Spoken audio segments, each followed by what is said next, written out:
Hello warriors. भारतीय पुरावा अधिनियम 1872चा पुढचा भाग आपण पाहणार आहोत.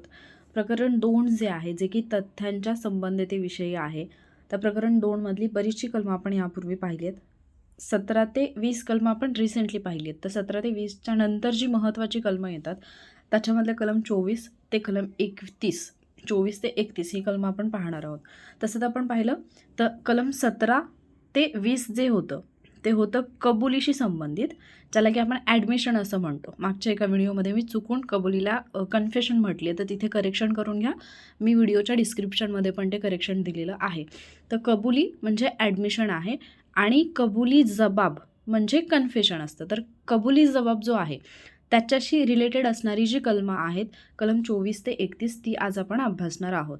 मग जर आपण कलम 24 ते 31चा विचार केला तर ही पहिली गोष्ट म्हणजे ही कबुली जबाबाशी संबंधित आहेत.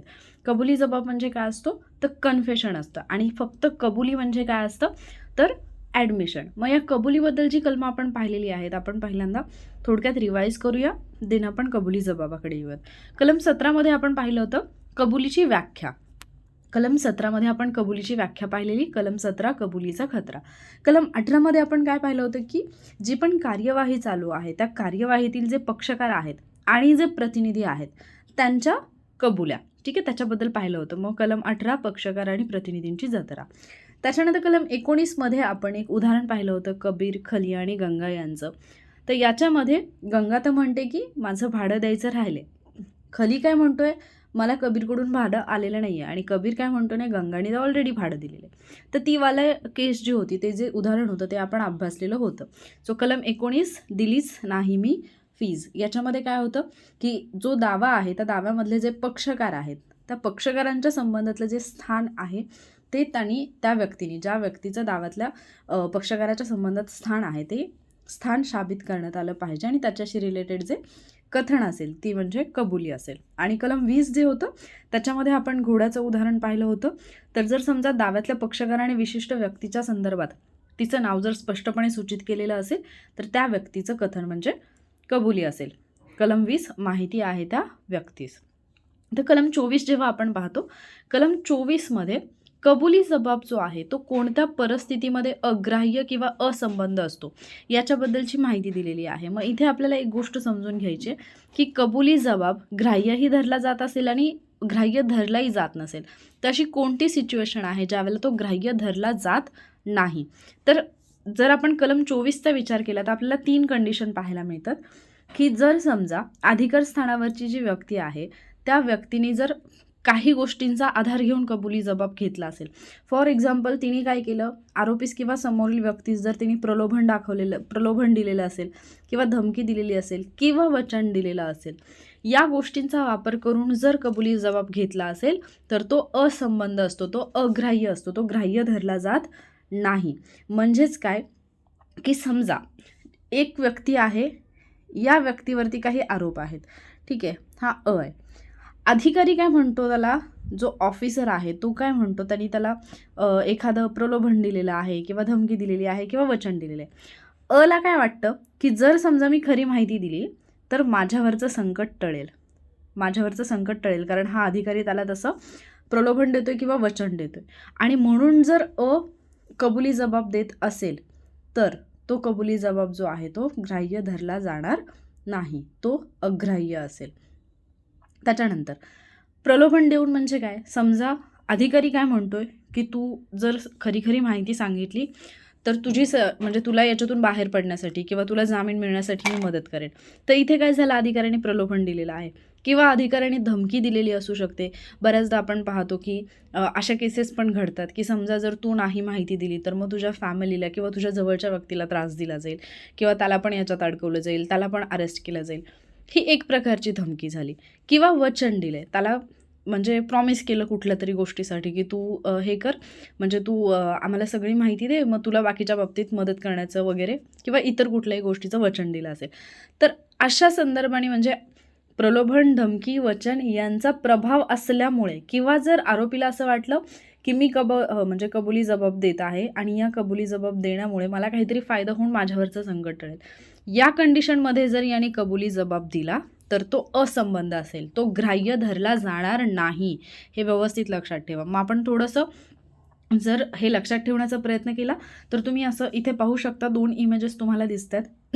याच्यामध्ये इथे 2 पोलीस ऑफिसर दिसत आहेत, इथे आरोपी दिसतोय. इथे हा एक पोलीस ऑफिसर आहे, इथे आरोपी दिसतोय.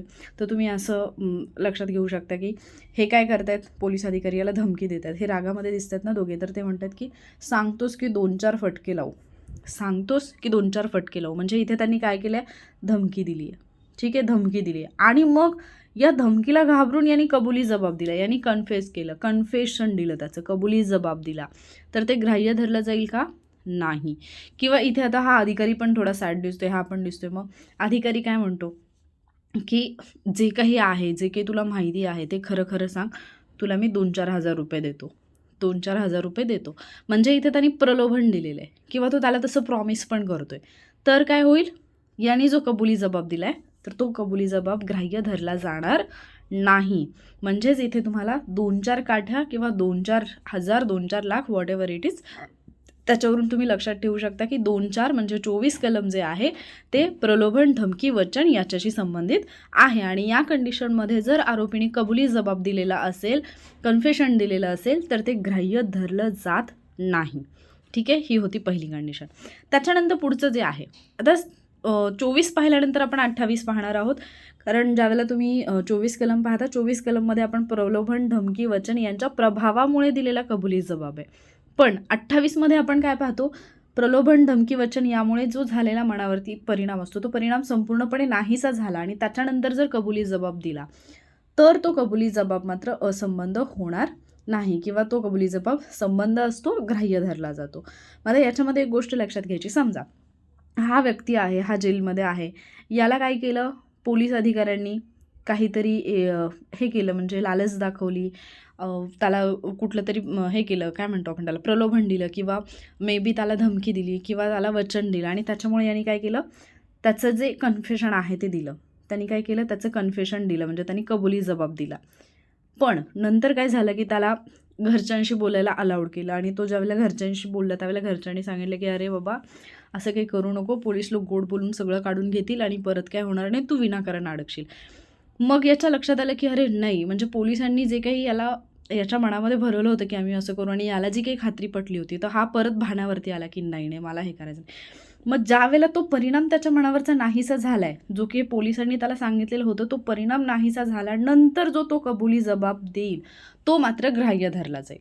आले लक्षात, या 2 कंडिशन आहेत. आता हे पोलिसांचं वगैरे जे मी म्हणते की पोलिसांनी, तर ते फक्त तुम्हाला समजावं म्हणून म्हटलेलं आहे. ठीक आहे, असं नाही की पोलीस लोक असंच करतात किंवा काय, तो विषय नाही आहे. तुम्ही कायदा अभ्यासता आणि तुम्हाला माहिती आहे की जर गोष्टी लक्षात ठेवायच्या असतील तर आपल्याला, आपण जे काही दैनंदिन जीवनामध्ये पाहतो आजूबाजूला किंवा आपण याच्यामध्ये चित्रपटामध्ये पाहतो, त्या गोष्टी रिलेट करून आपल्याला लक्षात ठेवायचं आहे.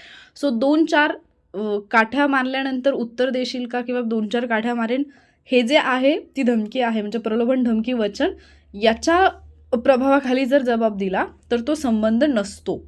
आणि याचा प्रभाव म्हणजे प्रलोभन, धमकी, वचन यांचा प्रभाव ज्यावेळेला मनावरून नाहीसा होतो, त्याच्यामुळे झालेला परिणाम ज्यावेळेला नाहीसा होतो आणि त्याच्यानंतर जो कबुली जबाब दिला जातो तो मात्र ग्राह्य धरला जातो.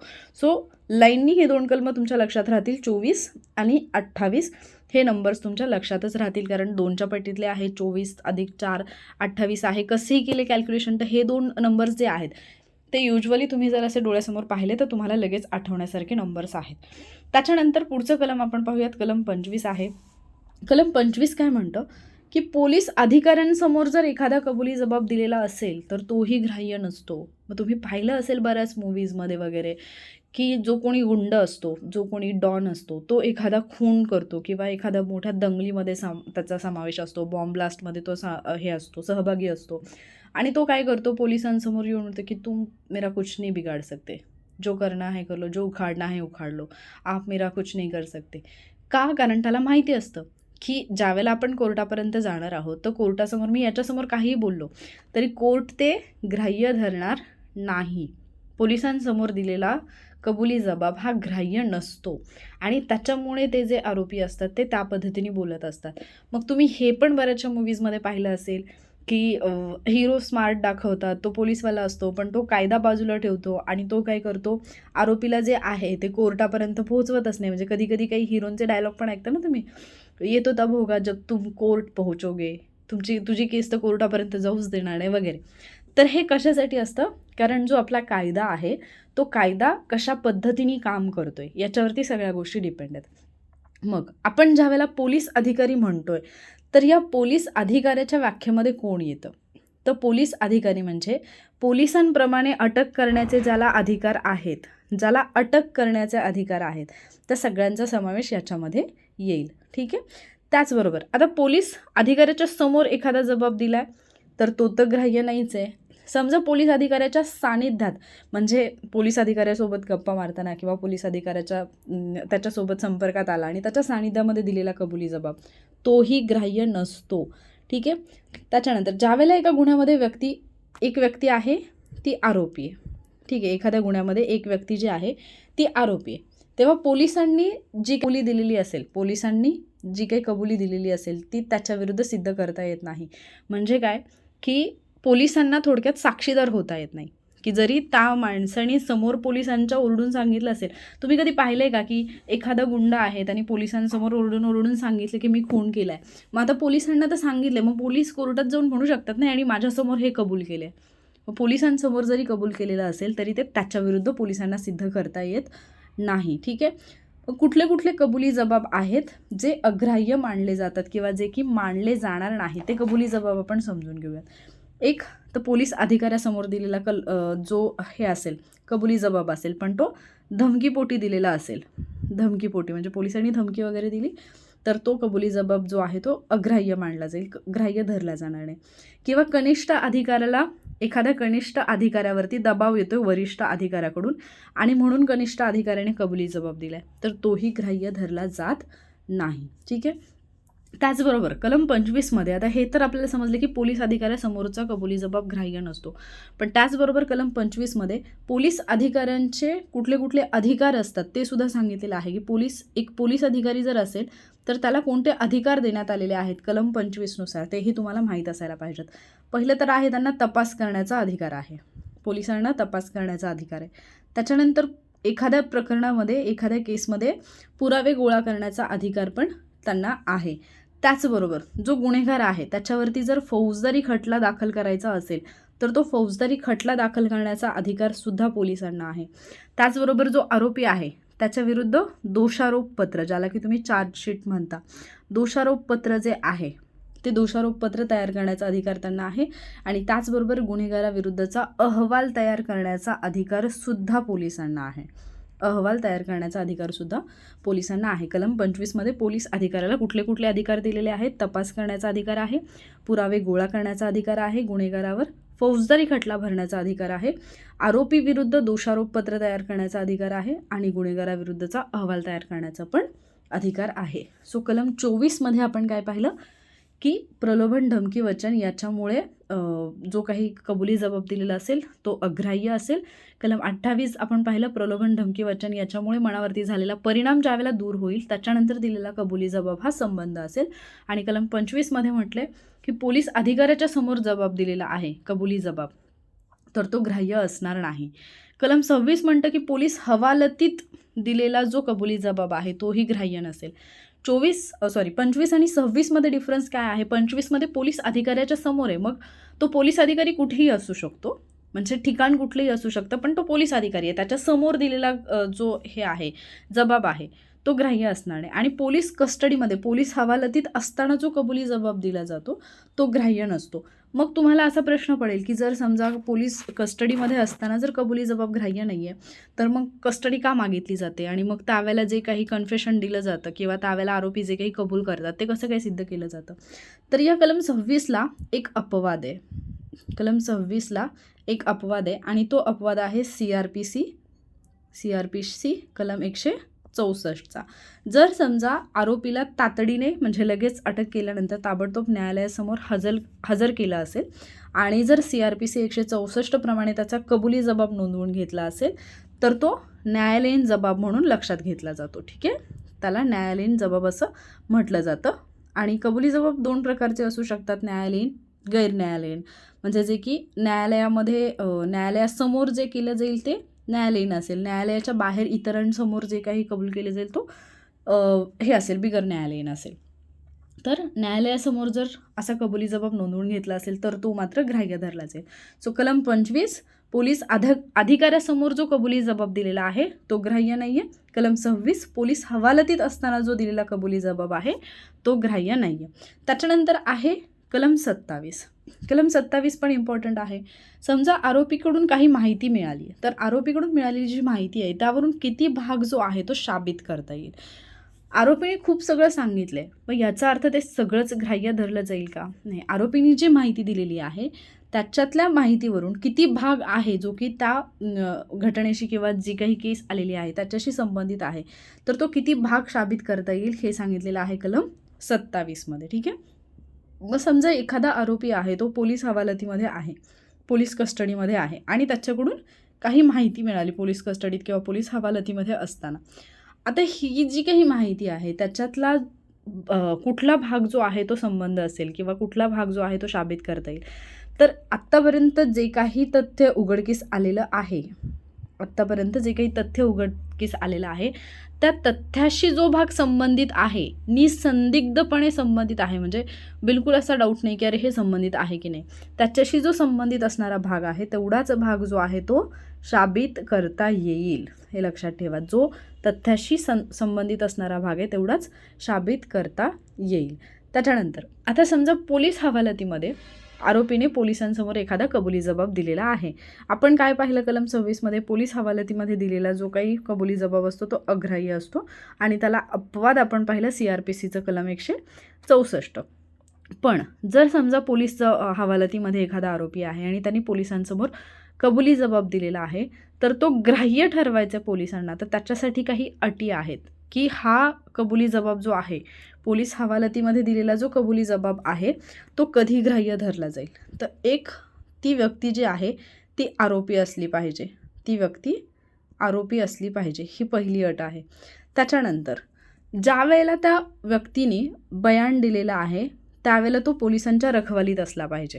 ठीक आहे, पोलिसांच्या रखवालीत असला पाहिजे म्हणजे तो पोलिसांच्या थोडक्यात ताब्यात असला पाहिजे, रखवालीत असला पाहिजे. त्याच्यानंतर तिसरी गोष्ट, ज्या इस्माने कबुली जबाब दिलेला आहे त्या कबुली जबाबामुळे एखादी गोष्ट जी आहे ती उघडकीस आली पाहिजे. उगीचच आलं आणि काहीतरी सांगितलं आणि तो ग्राह्य धरला जाईल का? नाही. एखादी गोष्ट जी आहे ती उघडकीस आली पाहिजे आणि त्या माहितीचं, जी काही माहिती त्याने दिलेलं आहे त्या गोष्टीशी स्पष्टपणे जेवढा संबंध उघडकीस येतो तेवढा पुरताच तो ग्राह्य मानला जाईल. म्हणजे जेवढा संबंध येईल, या गोष्टीशी जेवढा संबंध येईल तेवढाच भाग जो आहे तो ग्राह्य धरला जाईल, बाकीचा भाग ग्राह्य धरला जाणार नाही. तसं तर मग एखाद्या व्यक्तीला पोलीस कस्टडी मिळाली तर ते किती बाकीच्या सगळ्या गोष्टी सांगत बसतात, पण त्या सगळ्या गोष्टी ग्राह्य धरल्या जातील का? नाही. मग कलम 25 काय होतं, पोलीस अधिकाऱ्यासमोर दिलेला कबुली जबाब ग्राह्य नाही. कलम 26 पोलीस हवालतीत दिलेला कबुली जबाब ग्राह्य नाही. आणि कलम 27 आरोपीकडून जी काही माहिती मिळाली त्या मिळालेल्या माहितीवरून किती भाग साबित करता येईल, तर उघडकीस आलेले जे काही तथ्य आहेत त्या तथ्याशी संबंधित असेल तेवढाच भाग जो आहे तो साबित करता येईल. त्याच्यानंतर कलम 28 आपण ऑलरेडी पाहिलं आहे. कलम 29 जर आपण पाहिलं तर इतर वेळी संबंध असलेला कबुली जबाब गुप्ततेचे वचन दिल्याने असंबंध होत नाही. म्हणजे आपण पाहिलं की प्रलोभन, धमकी, वचन याच्यामुळे मनावरती परिणाम झाला आणि आरोपीने कबुली जबाब दिला तर तो ग्राह्य नाही, तो परिणाम नाहीसा झाला आणि दिला तर तो ग्राह्य आहे.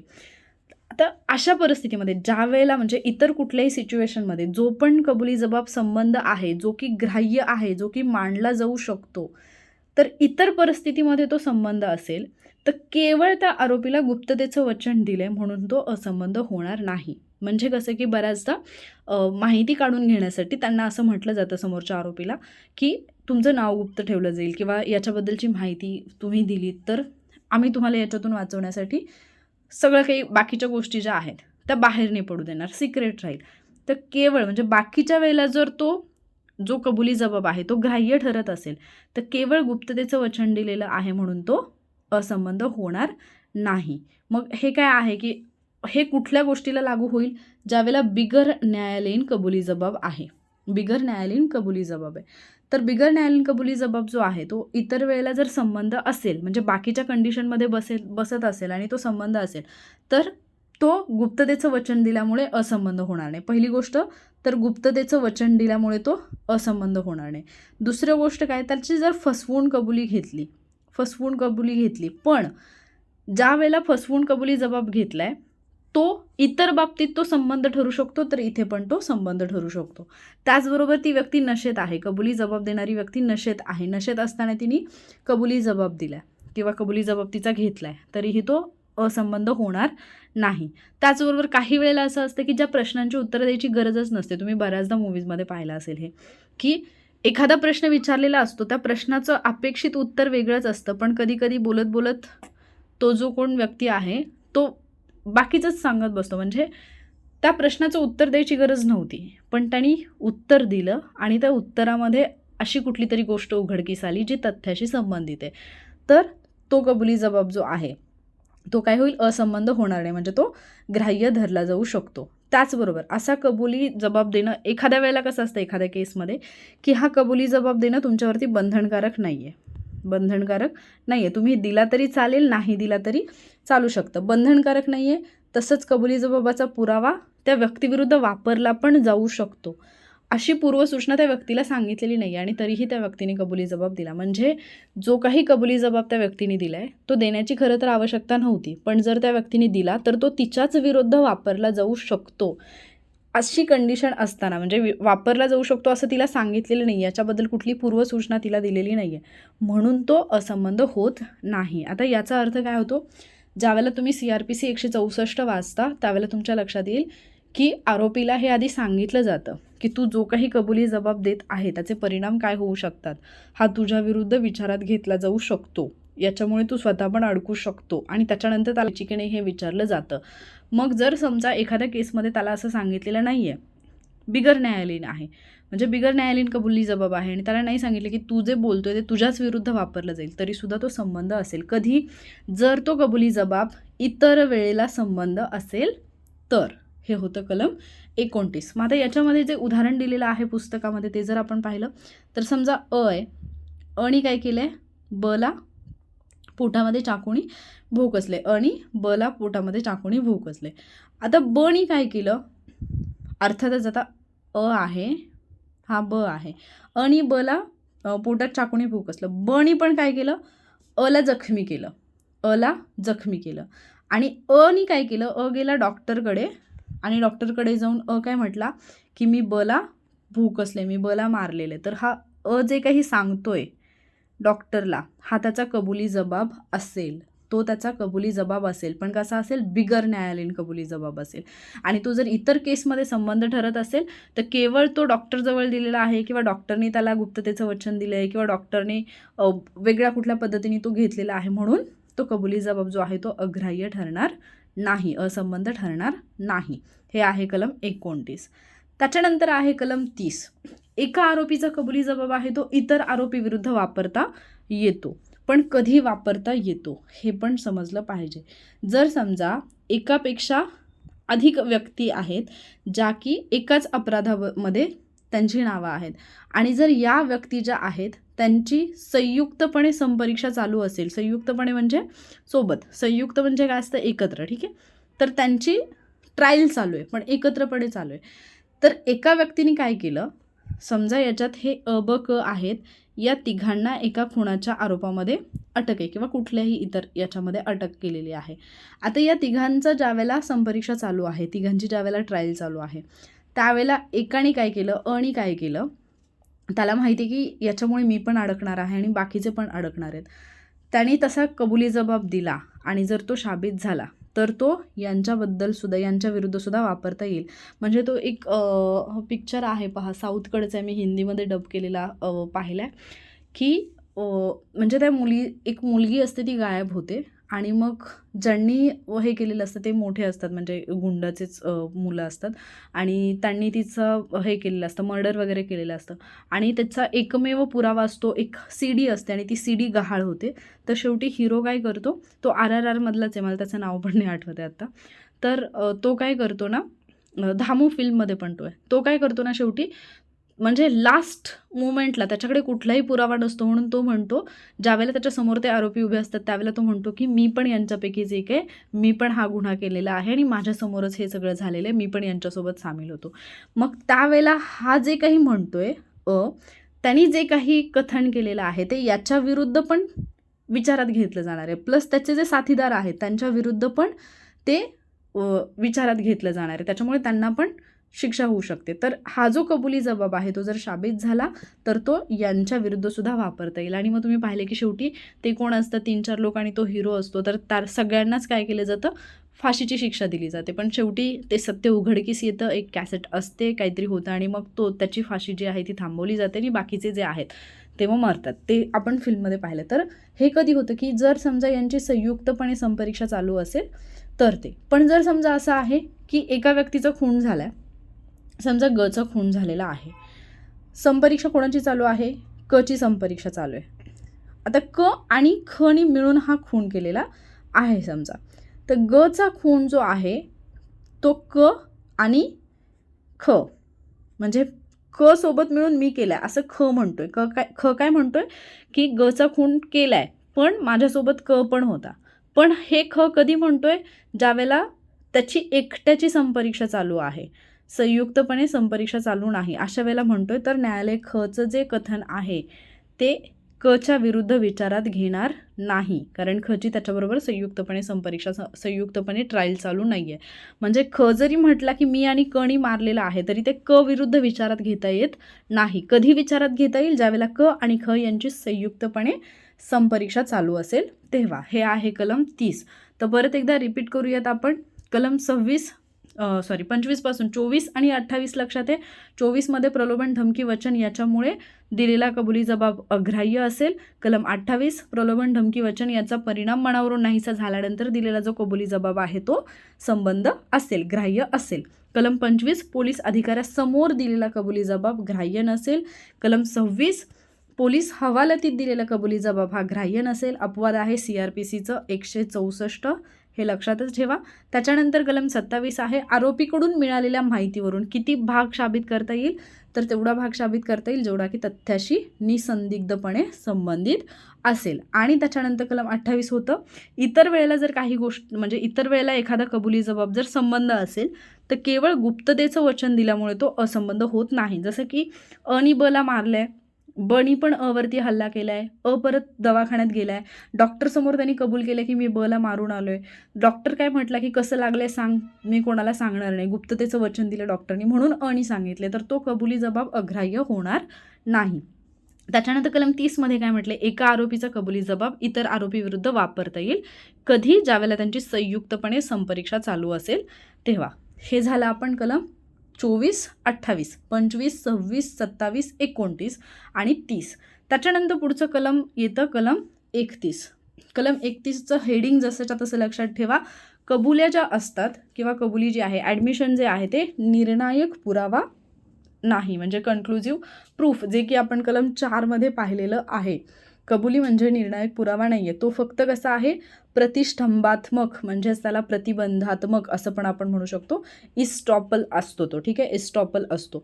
मग ज्या व्यक्तीने कबुली दिलेली आहे, समजा अनी कबुली दिलेली असेल तर परत त्याच्या विरोधी हे करू शकत नाही. समजा अनी जर कबुली दिलेली आहे तर तो त्याच्या विरोधी कथन परत करू शकत नाही. ऑलरेडी जर त्यांनी कबुली दिली असेल तर परत तो त्याच्या विरोधी कथन करू शकत नाही.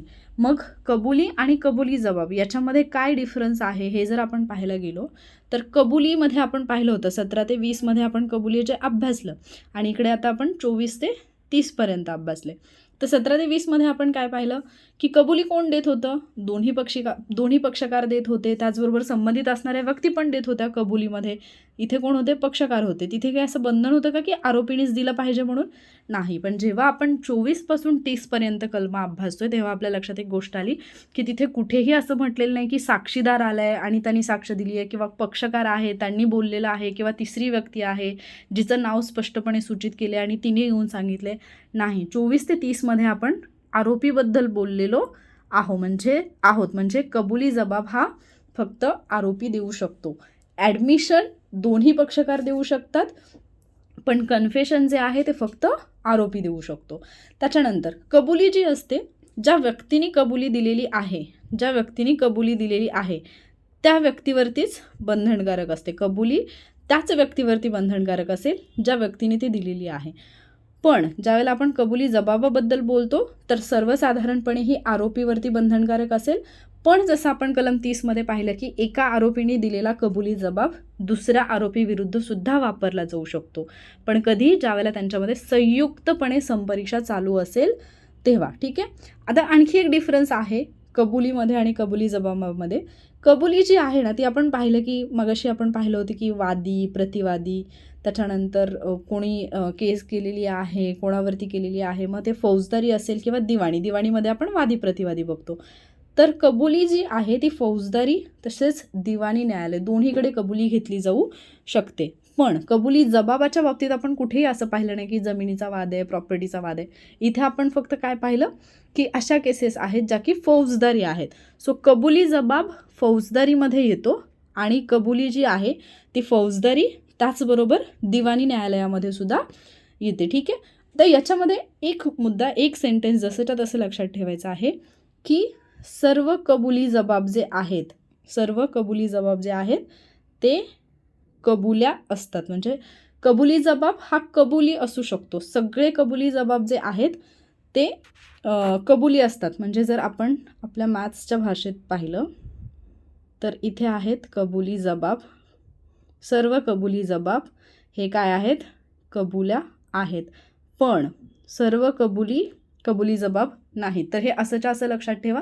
जर वाक्य आलं तर लक्षात यायला पाहिजे की कबुली जबाब आतमध्ये आहे, कन्फेशन आतमध्ये आहे, ॲडमिशन बाहेर आहे. म्हणजे सर्व कबुली जबाब हे कबुली असू शकतात पण सर्व कबुली जबाब असू शकत नाहीत. अशा पद्धतीने आपण कलम 24 ते 31 पाहिलेला आहे. क्विकली रिवाईज करूयात म्हणजे तुमच्या लक्षात येईल. 17पासूनच करूयात जे की आपण इथे घेतलेलं आहे. तर कलम 17मध्ये आपण पाहिलं होतं कबुलीचा खतरा म्हणजे कबुलीची व्याख्या आपण पाहिलेली. 18मध्ये पक्षकार असतील किंवा प्रतिनिधी असतील तर त्यांची कबुली संबंध असते. त्याच्यानंतर 19मध्ये आपण पाहिलं होतं की ज्या व्यक्तीला हे करण्यात आलेलं आहे म्हणजे ज्या व्यक्तीने ते तिथे रिलेशन मांडलेलं आहे तर त्या व्यक्तीच्या बाबतीमधला तो संबंध जो आहे तो शाबित तिथे केला पाहिजे. आणि कलम 20मध्ये आपण पाहिलेलं जर स्पष्टपणे एखाद्या व्यक्तीचं नाव सूचित केलं असेल तर त्या व्यक्तीने केलेलं कथन हे कबुली असू शकतं. कलम 24मध्ये आपण पाहिलं कबुली जबाब कुठल्या परिस्थितीमध्ये असंबंध असेल? प्रलोभन, धमकी, वचन किंवा आरोपीला असं वाटलं की कबुली जबाब दिल्यामुळे माझा काहीतरी पुढे फायदा होणार आहे तर तो असंबंध असेल. पण कलम 28मध्ये आपण काय पाहिलं की प्रलोभन, धमकी, वचन याच्यामुळे झालेला परिणाम जेव्हा नाहीसा होतो त्याच्यानंतर दिलेला कबुली जबाब मात्र ग्राह्य धरला जाईल. त्याच्यानंतर कलम 25मध्ये आपण काय पाहिलं? पोलीस अधिकाऱ्यासमोर दिलेला जो कबुली जबाब आहे तो ग्राह्य नसतो. 26मध्ये काय पाहिलं? पोलीस हवालतीत दिलेला कबुली जबाब हा ग्राह्य नसतो. 27मध्ये पाहिलं आरोपीकडून मिळालेल्या माहितीवरून किती भाग साबित करता येईल? जो तथ्याशी म्हणजे जो ऑलरेडी उघडकीस आलेला भाग आहे त्या तथ्याशी जर संबंधित असेल तर. आणि कलम 29 जो आहे की एखादा कबुली जबाब केवळ गुप्ततेचं वचन दिलेलं आहे म्हणून तो जर इतर वेळी संबंध होत असेल तर गुप्ततेचं वचन दिल्यामुळे तो असंबंध होत नाही. कलम 30मध्ये म्हटलं की एका आरोपीचा कबुली जबाब आहे तो दुसऱ्या आरोपी विरुद्ध सुद्धा वापरता येईल पण कधी? जर त्यांची संयुक्तपणे संपरीक्षा चालू असेल तर. आणि कलम 31मध्ये आपण पाहिलं की ॲडमिशन म्हणजे कबुल्या ज्या आहेत तो निर्णायक पुरावा नाही, ते केवळ इस्टॉपल आहे म्हणजे प्रतिष्ठंभात्मक म्हणजे प्रतिबंधात्मक आहे. अशा पद्धतीने आपण 24 ते 31 जी कलमं आहेत ती पाहिली. त्याचबरोबर कबुली आणि कबुली जबाब याच्यामधला डिफरन्ससुद्धा पाहिलेला आहे. आय होप तुम्हाला गोष्टी क्लिअर होत असतील. जर तुम्ही कायद्याच्या भाषेत समजून घ्यायला गेलात तर थोडंसं अवघड वाटणाऱ्या या गोष्टी आहेत. पण जर तुम्ही दैनंदिन जीवनातल्या उदाहरणांसोबत संबंध जोडून जर हे केलं तर ते तुमच्या लक्षात राहू शकतं. लेक्चर आवडलं असेल तर लाईक नक्की करा. थँक्यू.